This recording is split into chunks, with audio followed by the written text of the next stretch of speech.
అనేక రోజుల నుండి అపరిష్కృతంగా ఉన్నటువంటి సమస్యలన్నిటి మీద ప్రజల దగ్గరికి వెళ్ళి తెలుసుకుంటూ మాట్లాడుతూ వాటికి పరిష్కారాలు ఎతికేటటువంటి ప్రయత్నం తెలంగాణ జాగృతి చేస్తున్న సంగతి మీ అందరికీ తెలిసిందే.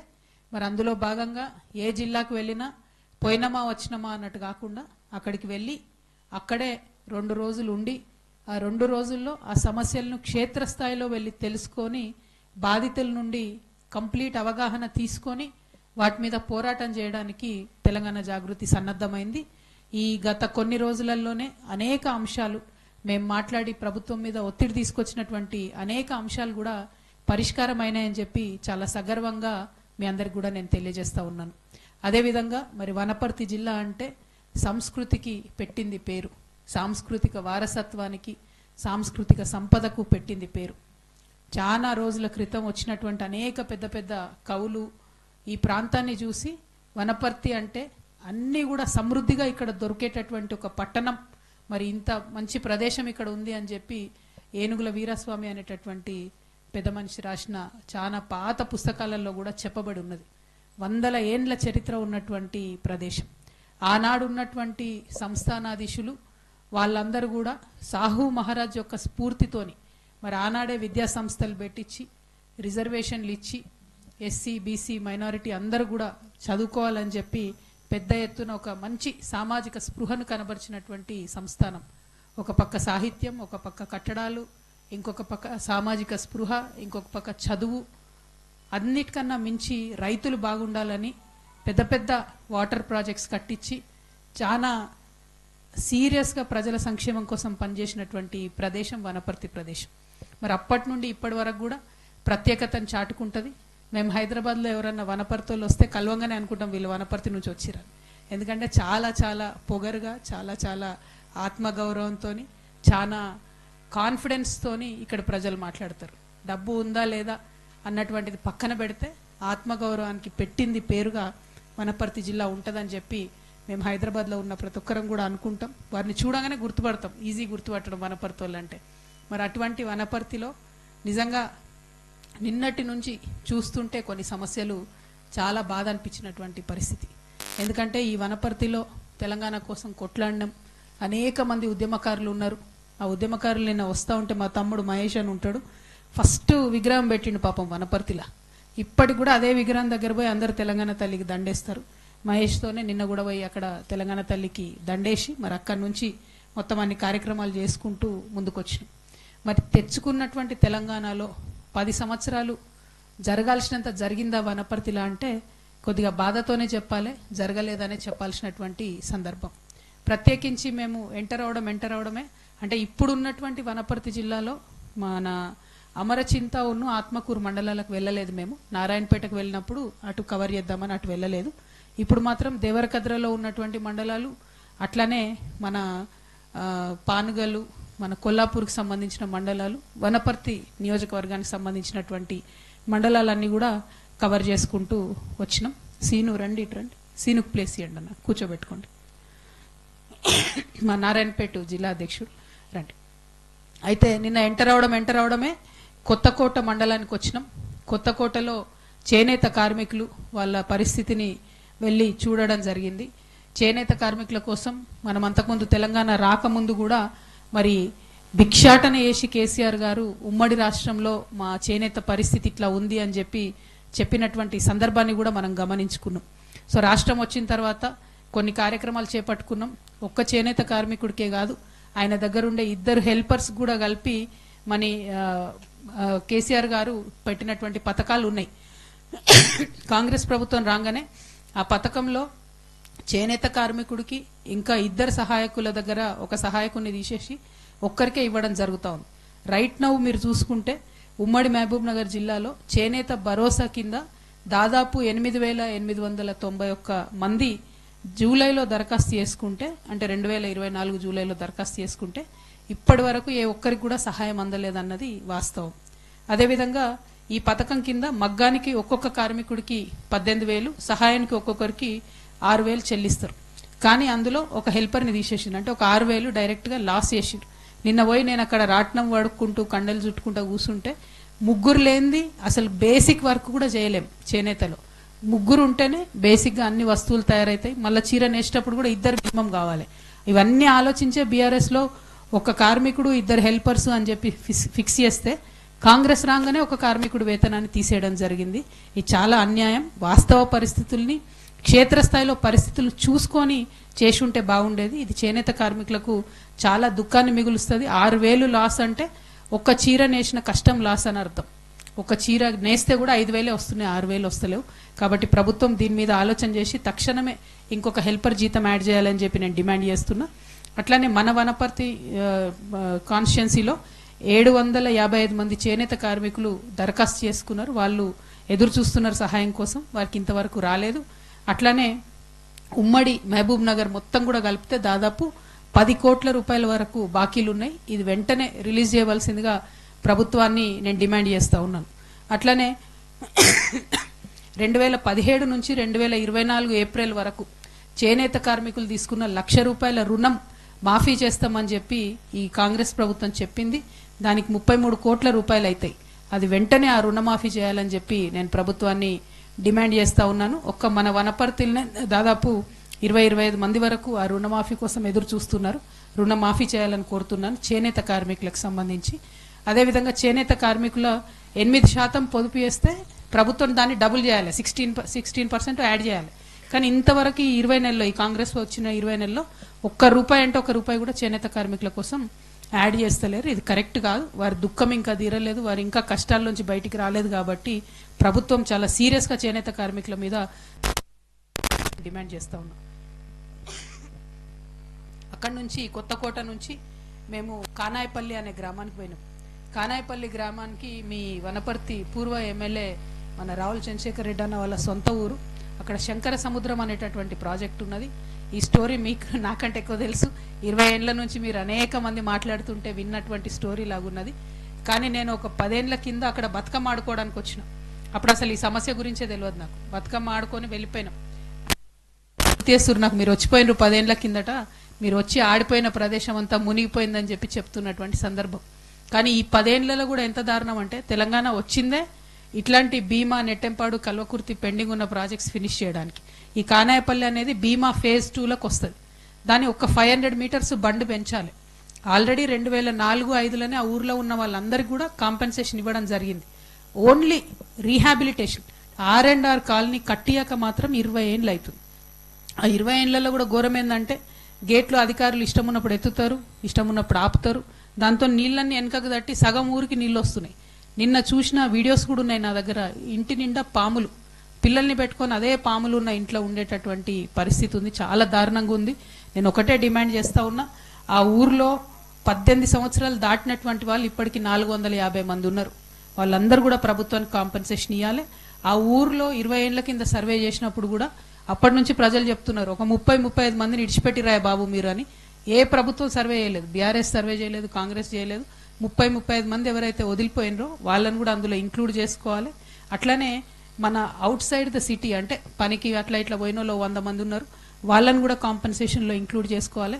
అన్నిటికన్నా ఘోరం ఏంటంటే అదే ఊర్లో మేము వచ్చేటప్పుడు చూసుకుంటూ వచ్చినాం, రోడ్డుకి ఇవతల పక్క వాళ్లకు ఒక 350 ఆల్మోస్ట్ 3.5-4 ఏకర్స్ అయ్యేంత. అది ఎన్ని ఏకర్స్ ఇచ్చిరు? 22 ఏకర్స్ ఏమో ఇచ్చిరు ల్యాండ్. ఇస్తే రోడ్డు మీదకి ఇచ్చిండ్రు. ఇస్తే అందులో సగం మళ్ళా అదే ఊరికి సంబంధించిన నాయకులు కబ్జా చేసుకుంటే ఇప్పుడు వీళ్ళకు పోదామంటే కూడా ఇక్కడ లేనటువంటి పరిస్థితి. ఆ గ్రామస్తులందరూ ఒకటే కోరుతున్నారు, ఈ ప్రాజెక్టు శంకర మహాసముద్రం అనే ప్రాజెక్టు ఫినిష్ అయితే ఇంకా 40,000 మందికి నీళ్ళు వస్తాయి, 40,000 ఎకరాలకు నీళ్ళు వస్తాయి. ఇప్పుడు ఓన్లీ 12,000 ఏకర్కి వస్తుంది, ఇంకా 40,000 ఏకర్స్కి వాటర్ వస్తుంది. సో వాళ్ళు మాకు ఒకటే చెప్పారు, ఇంకా మేము లేచిపోతే, మా ఊరు లేచిపోతే చాలా మందికి నీళ్ళు వస్తాయి, కానీ మేము లేచిపోదామంటే మాకు ఎక్కడ ఇల్లు లేదని చెప్తున్నారు. నేను ఒకటే డిమాండ్ చేస్తున్నా, ఎట్లయితే మల్లన్న సాగర్లో డబుల్ బెడ్రూమ్ ఇండ్లు కట్టించిచ్చిరో, ఎట్లయితే మిడ్మానేర్లో డబుల్ బెడ్రూమ్ ఇండ్లు కట్టించిచ్చిరో, అట్లనే ఇక్కడ ఉండేటటువంటి కానాయపల్లి శంకర సముద్రం కింద నిర్వాసితులైనటువంటి గ్రామస్తులందరికీ కూడా డబుల్ బెడ్రూమ్ ఇండ్లు కట్టించి తక్షణమే వారిని అక్కడికి పంపించాలని చెప్పి నేను డిమాండ్ చేస్తున్నా.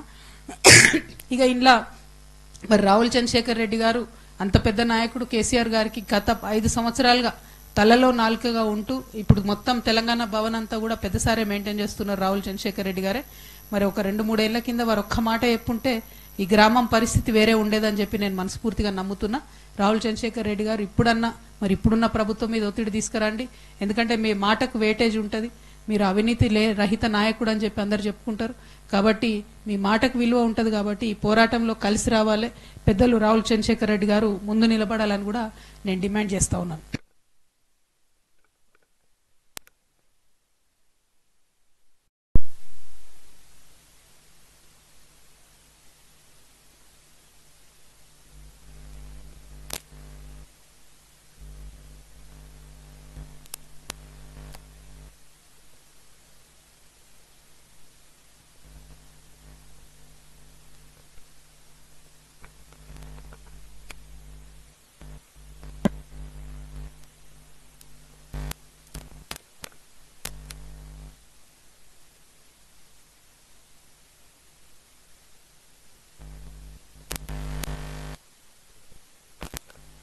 మాడిఫై చేయక చాలా ఇబ్బంది అవుతున్నటువంటి పరిస్థితి. మరి రేవంత్ రెడ్డి గారేమో ధరణిని బంగాళాఖాతంలో వారేసి భూమాత తెస్తా అని చెప్పారు. భూమాత తెచ్చిరు. ఇప్పుడు ఆ భూమాతలో కూడా వీళ్ళ తలరాత అయితే మారతలేదు. మరి కనీసం ఇప్పటికన్నా ఆ రైతులకు 200 మంది రైతులకు న్యాయం చేయాలని చెప్పి నేను కలెక్టర్ గారిని డిమాండ్ చేస్తా ఉన్నాను. కలెక్టర్ గారికి దీని మీద ప్రత్యేకించి నేను ఉత్తరం కూడా రాసి ఈ విషయాన్ని ఫాలో అప్ చేస్తాను. అయితే ఇక్కడ గమ్మత్ విషయం ఏంటంటే డేటా తప్పుపడుతున్న సందర్భంలో 4 ఎకరాలు ఉన్న ఒక సామాన్య రైతుకి గవర్నమెంట్ జాబ్ ఉందని పడ్డదట. ఇప్పుడు ఆయన పంచాయతీ పెడుతుంది నాతోని, అక్క నాకు గవర్నమెంట్ జాబ్ ఇప్పిండ్రు మరి, ఎందుకంటే గవర్నమెంట్ జాబ్ వస్తుంది కాబట్టి నాకు రైతు బంధు వస్తలేదు, ఏం పథకాలు వస్తలేవు అని చెప్పి ఆయన అడుగుతున్నారు. సో ప్రభుత్వాన్ని నేను డిమాండ్ చేస్తున్నా, అయితే ఆ రైతు రికార్డు సరి చేయండి, లేకపోతే ఆయన గవర్నమెంట్ జాబ్ అన్న ఇవ్వండి, ఏదో ఒకటి చేయండి అని డిమాండ్ చేస్తున్నా. అదే ఊర్లో కడకుంట్లలో పెద్ద చెరువు అని ఇంకో చెరువు ఉంది పాపం. 3 సార్లు ఈ సంవత్సరంలో 3 సీజన్లలో 3 సార్లు ఆ పెద్ద చెరువు నీళ్లు వెనక్కి దాన్ని చాలా మంది రైతుల భూములు మునిగిపోయినాయి. కనీసం ఎంఆర్ఓ గారు కూడా పోయి ఆడ రాసుకుంటలేరు భూమి మునిగిపోయింది, పంట నష్ట పరిహారం ఎట్లా అని. ఇదేదో ప్రకృతి వైపరీత్యంతో మునిగిపోయింది కాదు. ఇంతకుముందు ఏదైతే కానాయిపల్లి రిజర్వాయర్లో వాటర్ గేట్లు ఎత్తలేదన్నామో అవే వెనక్కి దాన్ని ఈ కడకుంట్లలో ఉన్నటువంటి పెద్ద చెరువు వెనక్కి కొట్టి భూములు మునిగిపోయినాయి. అంటే ఇది కంప్లీట్గా ప్రభుత్వం యొక్క తప్పు. నష్టపోతుంది ప్రజలు, కానీ నష్టపరిహారం జోలికి కూడా పోతలేరు. దాని మీద ఆలోచన చేయవలసిందిగా నేను ప్రభుత్వాన్ని డిమాండ్ చేస్తూ ఉన్నాను. ఆ తర్వాత మదర్ అండ్ చైల్డ్ హాస్పిటల్కి పోయినాం.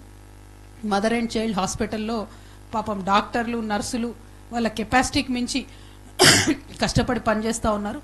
కానీ సివియర్ అండర్ స్టాఫింగ్ ఉన్నది, తక్కువ మంది డాక్టర్లు ఉన్నారు. గైనకాలజీలో చాలా ఇబ్బంది పడుతున్న పరిస్థితి కనిపిస్తుంది. ఇక రేడియాలజీలను అయితే ఒక్కరంటే ఒక్కరు కూడా పర్మనెంట్ స్టాఫ్ లేరు, మొత్తం కూడా రెసిడెంట్స్ని పెట్టుకునే చేస్తున్నటువంటి సందర్భం. అదేవిధంగా ఈ వనపర్తిలో ఉన్నటువంటి టీ డయాగ్నోస్టిక్స్ ఏదైతుందో మరి ఎలుకలు కొట్టేసినాయట మెషిన్లను. మరి అవి పొలిటికల్ ఎలుకలో మామూలు ఎలుకలో నాకు తెలియదు, కానీ ఎలుకలు కొట్టేసినాయట మెషిన్లను, అవి పనిచేస్తలేవు. దాంతో ఏం జరుగుతుంది, ఇక్కడ టెస్ట్లకు దాదాపుగా 2,000 మంది యావరేజ్గా టెస్ట్లు ఇస్తే అవన్నీ కూడా మహబూబ్ నగర్కి పోతున్నటువంటి పరిస్థితి, డిలే అవుతుంది. దాంతో ప్రైవేట్కి పోవాల్సిన పరిస్థితి వస్తుంది. అల్టిమేట్గా ప్రజలకు నష్టం జరుగుతుంది. కాబట్టి ఆ మెషిన్స్ని తొందరగా ఫిక్స్ చేయాలని కోరుతున్నాను. నేను ఏ జిల్లాకు పోయినా వైద్యం మీద ఫోకస్ పెడతా ఉన్నాం. కాబట్టి ఈ ప్రతి హాస్పిటల్లో ఉన్న సమస్య మీ దగ్గర కూడా చెప్పక తప్పని సమస్య.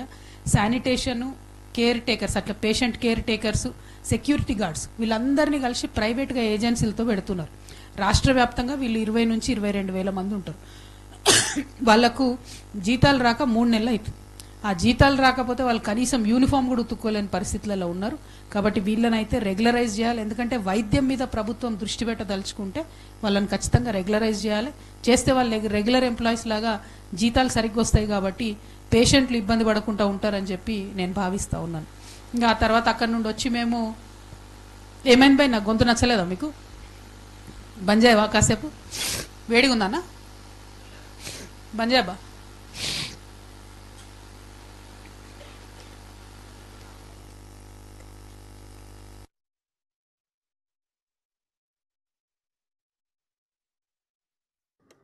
వింతలన్నీ మీ వనపర్తిలో చూసిన నేనైతే. ఒక దగ్గరనేమో ఎలుకలు వైర్లు కొడతాయి, ఇంకో దగ్గరనేమో ఎండ బాగుందని చెప్పి కూడా ఉండాలిపోయిందండి. నేను ఏం చేయాలి? నేను ప్రపంచంలో ఎక్కడ చూడాలి ఇటువంటి పెబ్బేరు మార్కెట్లో ఆడ రైతులందరూ పాపం వడ్లెండ పోసుకుంటే వాళ్ళని పలకరిద్దామని పోయినాం. పోతే ఆడ గోడౌన్ కాలిపోయింది. ఇదేంటి అంటే 5,000 మెట్రిక్ టన్నులు స్టోర్ చేసే గోడౌన్ కాలిపోయింది. అది ఓన్లీ ఎండలు ఎక్కువైనాయని కాలిపోయినాడు. మరి సేమ్ అట్లాంటిదే పక్కకి ఇంకో గోడౌన్ ఉంది, అదైతే కాలిపోలేదు. సో మరి ఎందుకు కాలింది ఏంది అన్నది మాత్రం ఎంక్వైరీ జరగాల్సినటువంటి అవసరం ఉన్నది. నేనైతే చూడంగానే డైరెక్ట్గా ఏదో దాల్ మే కుచ్ కాలా హై అని మాత్రం అనిపించింది. क्या बोलते हैं क्या काला है कौन ढूंढना, तो वो हालत है वनपर्ती में. अब मेगा रेड्डी साहब के ज़माने में जल गया ये बोल के उन्हों बोल रहे, नहीं उनके ज़माने में जल गया बोल के इन्हों बोल रहे. सच क्या है मुझे पता नहीं है. వనపర్తి ప్రజలకు తెలుసు. నా రిక్వెస్ట్ ఏంటంటే ఈ గోడౌన్ ఎందుకు గాలింది, తద్వారా లాభపడి ఇన్సూరెన్స్ తెచ్చుకున్నది ఎవరు, ఆ విషయం మీద డెఫినెట్గా ఎంక్వైరీ జరగాల్సిందని నేను కోరుతా ఉన్నాను.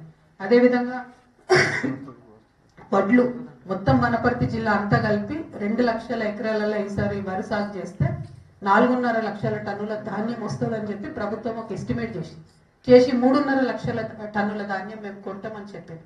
అంటే 3.5 లక్షల టన్నుల ధాన్యం కొనాలంటే మినిమం 1000 నుంచి 1200 కొనుగోలు కేంద్రాలు కావాలి.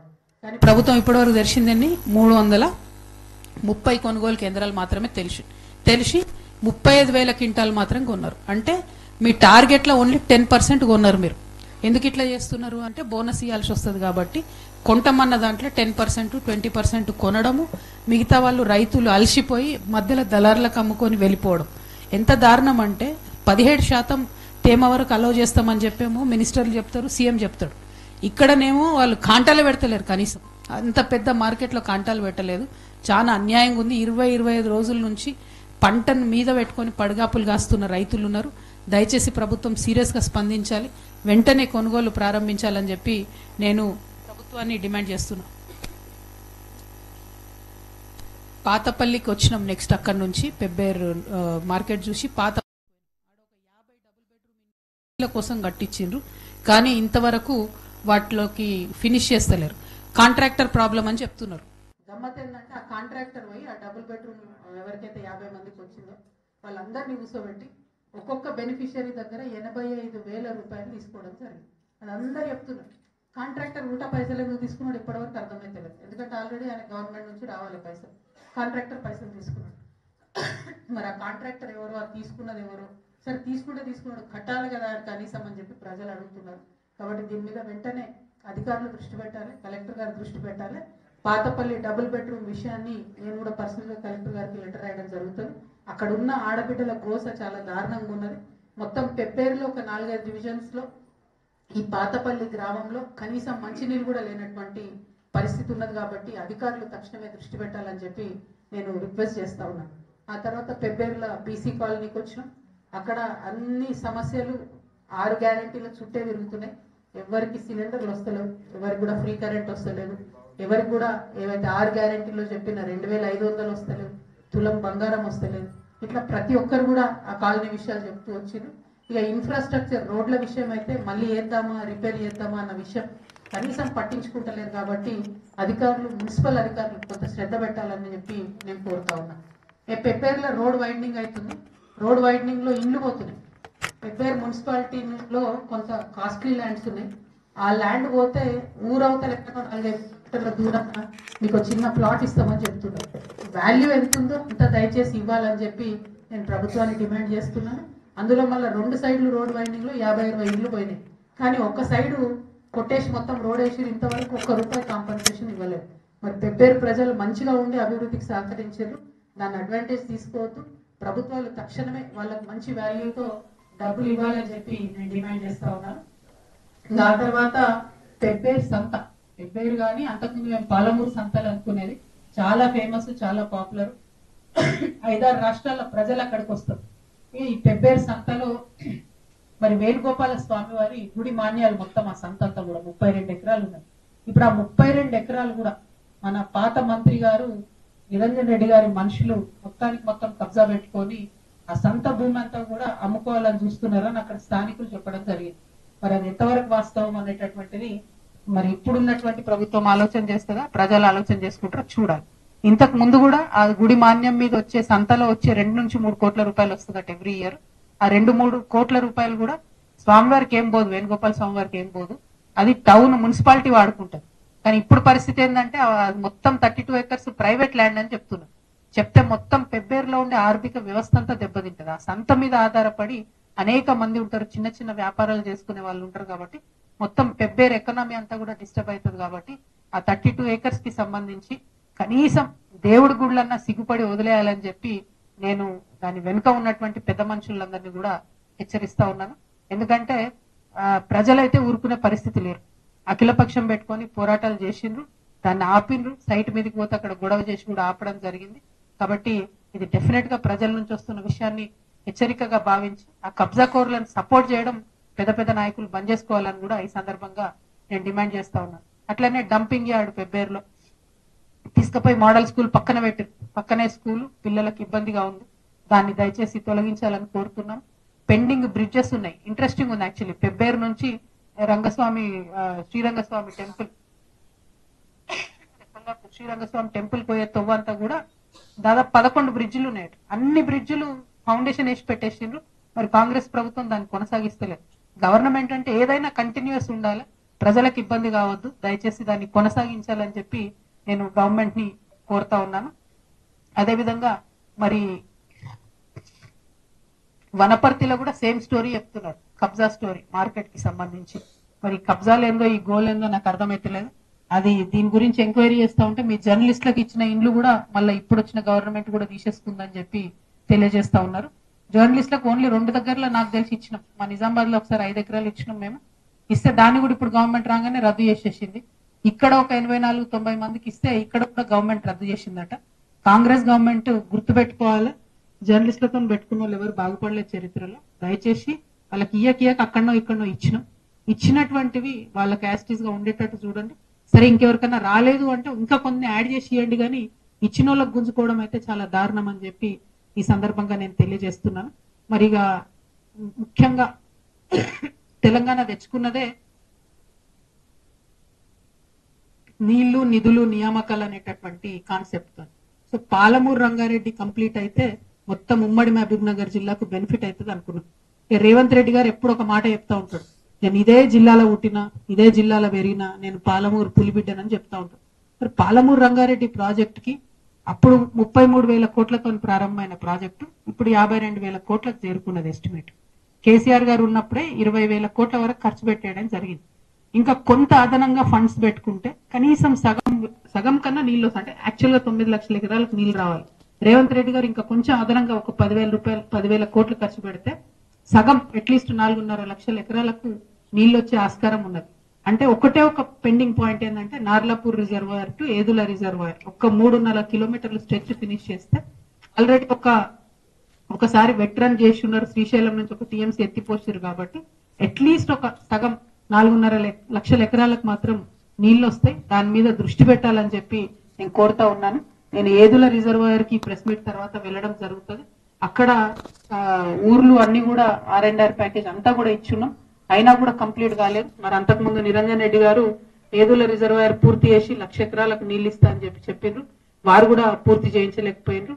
మరి ఒక్క అదనపు ఎకరానికి కూడా నీళ్ళు లేకుండా, ఒక్క ప్రాజెక్టుకు నీళ్ళు లేకుండా నిరంజన్ రెడ్డి గారు ఆయనకైనా పేరు నీళ్ళ నిరంజన్ రెడ్డి అని పెట్టుకున్నారట.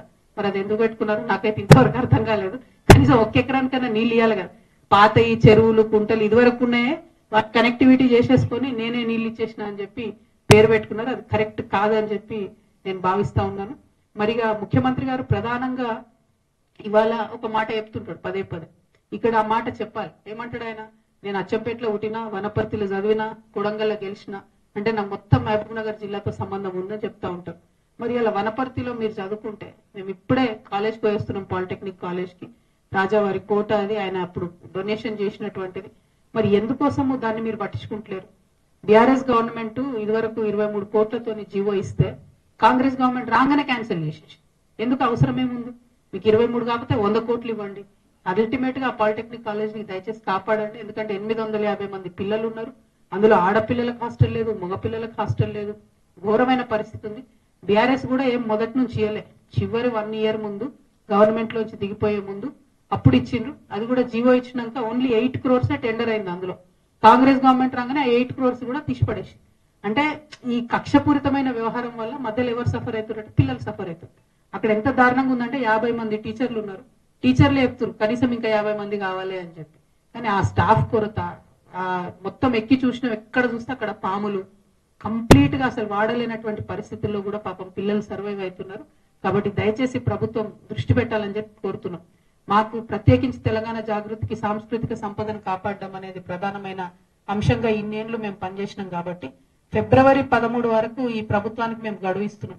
మీరు రంగులేయండి, రిపేర్ చేయండి. ఫిబ్రవరి 13 ఎందుకంటే అప్పటి వరకు మా జనంబాట కార్యక్రమం కొనసాగుతుంటది. కాబట్టి అప్పటి వరకు మీరు చేయకపోతే ఫిబ్రవరి 13 తర్వాత మేమే వస్తాం, మేమే రంగులు వేసుకుంటాం, మేమే రిపేర్ చేస్తాం, మేమే ప్రజలకు సౌలత అయ్యేటట్టు చేస్తాం. అదేవిధంగా ఆ పిల్లలకు వాళ్ళు అనుమతిస్తే జనవరిలో ఒక జాబ్ మేళా కూడా పెడతామని మేము ప్రపోజల్ చేయడం జరిగింది. వాళ్ళ అధ్యాపకులు వారంతా కూడా ఆలోచన చేసుకొని చెప్తామని చెప్పడం జరిగింది. ఇక సీఎం గారు రేవంత్ రెడ్డి గారు ఎప్పుడు ఒక మాట గట్టి చెప్తుంటాడు, నేను 1 కోటి మంది ఆడబిడ్డల్ని కోటీశ్వరులు చేస్తామని చెప్తుంటాడు. చెప్పి ఆయన ఒక 2 పథకాలు ప్రారంభించిండు. ఆ 2 కూడా మన ఉమ్మడి మహబూబ్నగర్ జిల్లాలో ప్రారంభించారు. కాబట్టి ప్రెస్ మిత్రుల దృష్టికి రావాలని చెప్తా ఉన్నా. ఒకటి, నేను ఆడబిడ్డలకు బస్సులు కొనిచ్చిన అని చెప్తున్నాను. ఈ బస్సులు అనేటివి మండల సమాఖ్య ఆధ్వర్యంలో కొంటున్నారు. ఒక్క బస్సు, ఒక ఆర్టీసీ బస్సుకి 36 లక్షల రూపాయలు అవుతుంది. 36 లక్షల రూపాయల్లో గవర్నమెంట్ ఏం చేసిందంటే 30 లక్షలేమో ఫండ్ ఇచ్చింది, 6 లక్షలేమో మండల సమాఖ్య కలుపుకోవాలి. అంటే ఈ 36 లక్షలతోనే ఒక బస్సు కొంటారు. ఈ బస్సు కొని ఆర్టీసీ కిరాయికి ఇస్తారు. ఆర్టీసీ కిరాయి ఇస్తే ఆర్టీసీ ఏం చేస్తుంది, నెలకు 69,000 రూపాయలు కిరాయి ఇస్తారు. ఈ 69,000 రూపాయలు ఎవరి చేతిలో ఉంటాయి, మండల సమాఖ్య చేతిలో ఉంటాయి. ఆ 69,000 రూపాయల నుంచి మండల సమాఖ్య దాదాపు 19,000 రూపాయలు వాళ్ళ ఖర్చులకు వాడుకోవచ్చు. వాడుకోగా మిగిలిన 50,000 రూపాయలు ఏవైతే ఉంటాయో ఆ 50,000 రూపాయలు కూడా ఆ మండలంలో ఉన్నటువంటి అన్ని వేల మంది మహిళల్లో ఏదో ఒక మహిళలకు 50,000 రూపాయలు లోన్ ఇస్తారట. లోన్, గ్రాంట్ కాదు, రివాల్వింగ్ ఫండ్ కాదు, ఏం కాదు, ఓన్లీ లోన్. ఆల్రెడీ లోన్ రానేవట్టే, మహిళా గ్రూపులు ఉన్న ప్రతి ఒక్కరికి లోన్ రానేవట్టే. ఇంకొకసారి ఏంటంటే వాళ్ళ టార్గెట్లు మీట్ అయితే లేవు అని చెప్పి అదనంగా లోన్లు ఇస్తారు. ఉత్తరాయణ అంటే కూడా లోన్లు ఇస్తున్నటువంటి పరిస్థితి ఉన్నది. ఇప్పుడు ఇంత బస్సు పెట్టి మొత్తం ఇంత వేసి కథ వేసి వచ్చేది 50,000. ఆ 50,000 కూడా లోనే ఇస్తుంది. మరి ఎవరు కోటీశ్వరులు అవుతారు దీంతో? లోన్ ఇస్తే ఎట్లయితారు? At the same time petrol bunk జిల్లా సమాఖ్య చేతిలో ఉంటుంది. ఆ వచ్చేటటువంటి ఏదన్నా 1 లక్షనో 2 లక్షలో మిగిలితే అది కూడా జిల్లా సమాఖ్య చేతుల్లో ఉంటుంది. మళ్ళీ దాన్ని కూడా ఏం చేస్తారు, ఆ జిల్లాలో ఉండే అన్ని వేల మంది మహిళలలో ఎక్కడో ఎవరో ఒకరికి లోన్ ఇస్తారు తప్పితే ఏమీ గ్రాంట్ కాదు. కాబట్టి మీరు ఏదైతే 1 కోటి మంది మహిళలను కోటీశ్వరులు చేస్తామని చెప్తున్నారో అదంతా ఉట్టి ట్రాష్. ఆడబిడ్డల్ని మోసం చేయడం తప్ప ఇంకోటి ఏం లేదు. రేవంత్ రెడ్డి గారు ఆడబిడ్డల్ని నిజంగా మీరు కోటీశ్వరులు చేయాలనుకుంటే రివాల్వింగ్ ఫండ్ ఇవ్వండి. ఒక్కొక్క ఆడబిడ్డ ఏదైనా చిన్న వ్యాపారం పెట్టుకోవాలంటే 5-6 లక్షల వ్యాపారం పెట్టుకోవాలంటే 3 to 4 lakhs మీరు ఫండ్ ఇచ్చేయండి. డైరెక్ట్ ఒక 2 lakhs లోన్ ఇవ్వండి. ఆమె ఎదుగుతుంది, ఏదైనా కొనుక్కుంటుంది, దాంతో కొంత డెవలప్మెంట్ అవుతుంది. అట్లా చేయలేకపోతే మీరు అబద్ధాలు చెప్పడం బంద్ చేయండి. కోటీశ్వర్లను చెప్తామని చెప్పి మసిబూసి మారేడుకాయ చేయడం కరెక్ట్ కాదు. మీరు నిజంగా అచ్చంపేటలో పుట్టి వనపర్తిలో చదివి కొడంగల్లో గెలిచిన అంటే అచ్చంపేటలో ఉన్న ఆడబిడ్డలకు తులం బంగారం ఇవ్వండి ఫస్ట్. వనపర్తిలో ఉండేటటువంటి ఆడపిల్లలకు స్కూటీలు ఇవ్వండి ఫస్ట్. కొడంగల్లో ఉన్నటువంటి మా మహిళలందరూ కూడా 2,500 రూపాయలు ఇవ్వండి ఫస్ట్, మంత్లీ ఇస్తామన్నది. అవి ఇస్తే వాళ్ళు ఏమైనా డెవలప్ అవుతారు. కానీ ఉట్టిగా అబద్ధాలు చెప్పడం చాలా దారుణం. ఇంకొకటి ఏం చేస్తారు, మన తెలంగాణ బిడ్డలందరం బాగా సెంటిమెంటల్ పీపుల్. బతుకమ్మకు చీరలు ఇచ్చుకునేది ఇది వరకు, ఆయన అది తీసేసిండు. ఆయనకు అసలు సెంటిమెంట్ తెలంగాణతో మీ ముఖ్యమంత్రి గారికి సంబంధం లేదు. ఏంది సంబంధం ఆయనకు? ఇందిరమ్మని మస్కా కట్టాలి, ఇందిరమ్మ వాళ్ళ ఫ్యామిలీని మస్కా కట్టాలి. ఇప్పుడు ఇందిరమ్మ పేరుతో చీరలు ఇస్తున్నారు. సరే ఇస్తున్నారు, ఓకే. అందరికి ఇస్తున్నారు? లేదు, ఓన్లీ గ్రూప్లలో ఉన్న మహిళలకే ఇస్తారు. అంటే మరి వేరే ఆడబిడ్డల ఓట్లు అవసరం లేదా మీకు? నేను ఇవాళ ముఖ్యమంత్రి గారిని డిమాండ్ చేస్తా ఉన్నా, 18 సంవత్సరాలు నిండినటువంటి ప్రతి తెలంగాణ ఆడబిడ్డ కూడా మీరు చీర ఇవ్వాలి. 1. 2, మీరు ఇచ్చేదే 150 రూపాయల చీర. ఆ 150 రూపాయల చీర కోసం ఇప్పుడు ఏం చేస్తున్నారంటే ఈ మహిళా సంఘాలు నడిపేటోళ్ళు VOAలు అని ఉంటారు. ఆ VOAలు వచ్చిన ప్రతి ఒక్కరిది ఫోటో తీసుకోవాలి, పేరు రాసుకోవాలి, డీటెయిల్ రాసుకోవాలి. ఈ మాత్రం దానికి హైదరాబాద్ లో ఉన్న ఆడబిడ్డలు కూడా వనపర్తికి రావాలి, ఇక్కడ ఫోటో దిగాలి, తీసుకోవాలి. అంటే ఒక్కొక్కరికి ఒక్కొక్క అర్ధగంట పడుతుంది ఆ VOAలకి. సరే అర్ధగంట పట్టినా పని చేద్దామంటే ఇప్పుడు ప్రెషర్ ఏంది, 2 రోజులలో మీరు చీరలు ఇచ్చేయాలి, ఎందుకంటే ఎలక్షన్ కోడ్ వస్తుంది. ఏమాగం ఇది. అంతకుముందేమో ఇందిరమ్మ పుట్టినరోజు దగ్గర నుంచి సోనియమ్మ పుట్టినరోజు దాకా వస్తామన్నారు. అసలు వాళ్ళతో ఏం సంబంధం మనకు తెలంగాణకు? పండగకి ఇచ్చింది కాదు, దసరాకి ఇచ్చింది కాదు, దీపావళికి ఇచ్చింది కాదు, రంజాన్కి ఇచ్చింది కాదు, క్రిస్మస్ కి ఇచ్చింది కాదు. ఇందిరమ్మ ఏంది, ఆ సోనియం ఏంది, మళ్ళీ మన ఆడబిడ్డలు ఇబ్బంది పెట్టడం ఏంది? ఇవన్నీ చేసి 150 రూపాయల చీర. అప్పుడు కూడా ఏం చేసినాం మనం ఇచ్చినటువంటి బతుకమ్మ చీరలు బీఆర్ఎస్ గవర్నమెంట్ లో ఆధార్ కార్డు పట్టుకొని ఇచ్చేసి అయిపోతుండే. దానికి ఏముంది, ఇంట్లో ముగ్గురు ఉంటే ఒక ఆమె 3 ఆధార్ కార్డులు వచ్చి తీసుకుపోతుంది. అలా పెద్ద విషయం ఏమున్నది, అది సెంటిమెంట్ లో చిన్న గిఫ్ట్ లాగా ఇచ్చే ముచ్చట. దాన్ని ఇంత కాంప్లికేట్ చేసి ఇంత ఒత్తిడి క్రియేట్ చేయడం అన్నది కరెక్ట్ కాదు.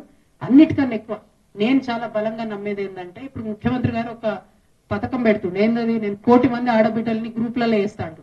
ఇది ఎందుకు కాదు, ఆడబిడ్డల పేరుతో లోన్లు తెచ్చుకోవాలి, ఆయన వాడుకోవాలి, కాంట్రాక్టర్లకు డబ్బులు ఇచ్చుకోవాలి, అంతకు మించి ఇంకో ఆలోచన లేదు. ఇప్పుడున్న గ్రూపులు పెంచండి, కానీ పెంచితే వాళ్ళకు ఉపయోగపడేటట్టు పెంచండి.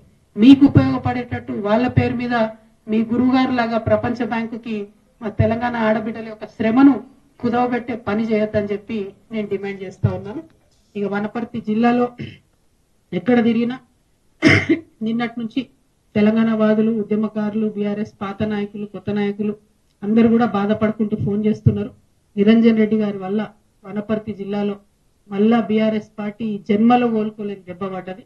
ఆయన చేసిన అవినీతి, ఆయన చేసినటువంటి అన్యాయం, ఆయన బీసీల మీద పెట్టినన్ని కేసులు, ఆయన ఉద్యమకారుల మీద పెట్టినన్ని కేసులు, ఇవన్నీ ఒక్కొక్కరు చెప్పుకొని కళ్ళలో రక్తం వచ్చేటట్టు ఏడుస్తున్నారు.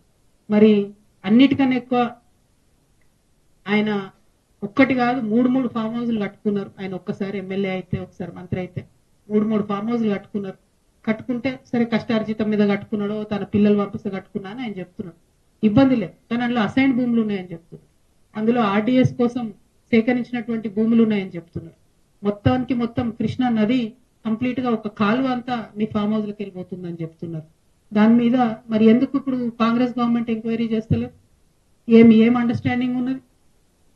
101%. మరి నిరంజన్ రెడ్డి గారు చేసినటువంటి అవినీతి కేసీఆర్ గారికి తెలియదా? లేకపోతే ఈ అవినీతి పైదాకా పోకుండా హరీష్ రావు గారు కాపాడినరా?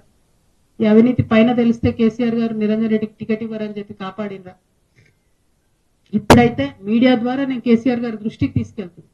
ఇక్కడ ఏ ఒక్క చిన్న పిల్లగాని కదిలిచ్చినా కూడా గొల్లుమని చెప్పి ఆయన అవినీతి గురించి చెప్తా ఉన్నారు. ఘోరాతి ఘోరమైన అరాచకాలు జరిగినాయి ఇక్కడ. ఇట్లాంటి నాయకుల్ని ప్రజల మీద రుద్దడం ఎందుకు?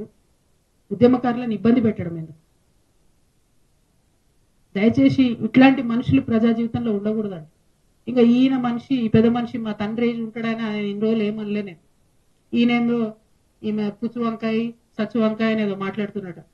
నిరంజన్ రెడ్డి గారు, మీరు మా తండ్రి వయసులో ఉన్నారు కాబట్టి చాలా మర్యాద ఇచ్చి ఈ అంశాలన్నీ చాలా గౌరవంగా చెప్తున్నా నేను. మీరు అక్కడ లోకల్ ఎంఆర్ఓ ఆఫీస్ కాలబెడితే కూడా చూసుకుంటూ ఉండిపోయారట. మరి అది ఒకవేళ నిజంగా కేసీఆర్ గారికి తెలిసి ఊరుకుంటే మాత్రం 100% అది తప్పు అవుతుంది, అది కరెక్ట్ కాదు. ప్రజలు మంచి తీర్పు ఇచ్చారు. ఇంకా బీభత్సమైన మెజార్టీతో కొట్టేది ఉండే మిమ్మల్ని. ఇంకొకసారి నా మీద ఎటువంటి మాట్లాడితే తండ్రి వయసు అని కూడా చూడము, పిచ్చిగా మాట్లాడితే పుచ్చలేసిపోతా చెప్తున్నాను. సిన్సియర్ గా, సీరియస్ గా ప్రజల సమస్యల మీద మాట్లాడుకుంటూ తిరుగుతుంటే ఎందుకంత భయం అవుతుంది మీకు? మీరు అంత తెలివితేటలు ఉన్నోళ్ళైతే, అంత గొప్పోళ్ళు అయితే, కేసీఆర్ గారు మీకు వ్యవసాయ శాఖ మంత్రి ఇస్తే ఎంత పని చేయాలి కాన్స్టిట్యున్సీకి? ఇట్లా పీడించుకొని తింటారా? ప్రజల రక్తం తాగుతారా మీరు? దేవుడు మాన్యాలు తింటారా ఎవరైనా? దేవుడి గుడిని కబ్జా పెట్టుకుంటారా ఎవరైనా భూములు? పెబ్బేర్స్ అంతా మీకే కావాలి, వనపర్తి మార్కెట్ మీకే కావాలి, గద్వాళ్ళ భూములు మీకే కావాలి. ఏంది ఇది? అంతుండాలి కదా భూదాహానికి, ధనదాహానికి. మరి ఈ విషయం కేసీఆర్ గారికి తెలుసో తెలియదో నాకు తెలియదు. నేనైతే బలంగా ఇప్పటి వరకు తెలియదని అనుకుంటున్నాను. ఇప్పుడు మీ ద్వారా తెలియజేస్తున్నా, ఇటువంటి నాయకుల్ని ఏ పార్టీ కూడా సహకరించొద్దండి, కరెక్ట్ కాదు. అరే ఒక్కొక్కరు విషయం చెప్తుంటే 32 మంది బీసీ బిడ్డల మీద కేసులు పెడతారండి. ఒక్కసారి కాదు, 2 సార్లు జైలుకు పంపించారు ఒక్కొక్కరిని. అయితే ఏమన్యాయం ఇది? ఏమన్నా రాచరికమా? ఊరేస్తారా ఎందుగా? నెక్స్ట్ మళ్ళా మీరు ఇంకా నా మీద మాట్లాడు. తప్పు చేస్తే నోరు మూసుకొని ఉండాలి కదా, కరెక్టా ఇది? ఇట్లాంటి వాటిని సహకరించడం ఏ పార్టీలకు కూడా కరెక్ట్ కాదు. ఒకటి కాదు, 2 కాదు, ఇక చూస్తుంటే వెతుకుతుంటే అయితే దారుణమైన నిజాలు బయటపడుతున్నాయి. డెఫినెట్ గా ఈయన హరీష్ రావు గారు మనిషి కాబట్టి ఏమి చర్యలు ఈయన మీద కాంగ్రెస్ ప్రభుత్వం తీసుకుంటుందని నేను బలంగా నమ్ముతున్నాను. ఎన్ని మాట్లాడినండి రేవంత్ రెడ్డి గారు ఇక్కడికి వచ్చినప్పుడు? ఒక్క విషయంలో ఎంక్వైరీ చేసిరా? ఎన్ని టీవీ ఛానల్ వచ్చి స్టోరీలు చేసుకోపోయినాయి? ఏమైంది ఎంక్వైరీ? మరి ఇట్లా కరప్షన్ ఎంకరేజ్ చేసుకుంటూ పోతే తెలంగాణ ఉంటుందా? బాగుపడుతుందా ఎప్పటికన్నా? ఎందుకు మరి తెచ్చుకున్నది? కొందరి కోసమే తెలంగాణ. స్వర్గంలో ఉన్న పెద్ద మనిషి మీ మామగారు చూసి సిగ్గుపడుతుంటారు మిమ్మల్ని, నా పేరు చెడగొట్టిన మామగారు. చాలా అన్యాయం. నేను చాలా రోజులు సైలెంట్గా ఉన్నా. మీరు మీ మనుషులు పెట్టి మీరు మాట్లాడి ఎటువంటి ఎందుకు మాట్లాడాలి నా మీద? ఏం తెలుసు మీకు నా గురించి? నేను ఒక ఆడబిడ్డగా నన్ను ఒక పార్టీ నుండి ఒక్క మాట అడగకుండా నన్ను సస్పెండ్ చేస్తే నా పని నేను చేసుకుంటూ ప్రజల కష్టాలు తెలుసుకోవడానికి పోతున్నా. మీలాంటి వాళ్ళని నేనేం అంటలేను కదా. చూసుకోవాలి కదా, అద్దాల మెడలు ఉన్నారు, వేల మీద రాళ్ళు వేయొద్దు. దీనికి రిటార్ట్ మీరు ఇష్టం వచ్చినట్టు మాట్లాడితే బాగుండదు. నేను చెప్తున్నా, ఒళ్ళు దగ్గర పెట్టుకొని చేసిన అలిగేషన్ కి జవాబు ఇవ్వండి. అంతేగాని విమర్శ చేస్తాం, పర్సనల్ గా మాట్లాడతాం, ఆడపిల్ల కదా ఏమంటదిలే అనుకుంటున్నాం. ఊరుకునేది లేదు ఇక ముందు నుండి. మీరు చేసిన అన్యాయాలను చూస్తుంటే కింద చాలా చాలా దారుణమైన పరిస్థితులు ఉన్నాయి. ఇక ఈ వనపర్తిలో మాత్రం నిరంజన్ రెడ్డి గారు ఉంటే ఈ నాయకత్వంలో బీఆర్ఎస్ పార్టీ ఇక్కడ బతికి బట్టగట్టే క్వశ్చనే లేదు. నాకు పోయేదేం లేదు, నాకు బీఆర్ఎస్ పార్టీతో సంబంధం లేదు. కానీ ఉద్యమకారులు ఏడుస్తున్నారు, ఆ పార్టీలో ఉండలేక మింగలేక కక్కలేక చచ్చిపోతున్నారు. పెద్దసారికి తెలియదని నేను అనుకుంటున్నా, తెలిసేటట్టుగా చెప్తున్నా. దయచేసి ఇట్లాంటి వాళ్ళని మాత్రం ప్రజల మీద రుద్దడం అన్యాయం. Thank you. జై తెలంగాణ, జై తెలంగాణ.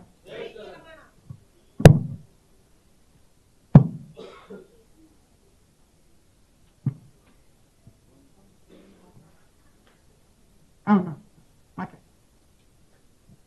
మళ్ళీ మీటింగ్ కొనసాగుతుంది అంతే కదన్నా. వనపర్తిలోకి ఇంకేం లేదు కదా ప్రశ్న. Thank you. జై తెలంగాణ, జై తెలంగాణ.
గోల్డ్ తీసుకుంటున్నా. అవునా? ఫోన్లో 10 రూపాయలకే. ఇక నుంచి రోజు తీసుకుంటా. 10 రూపాయలకే గోల్డ్.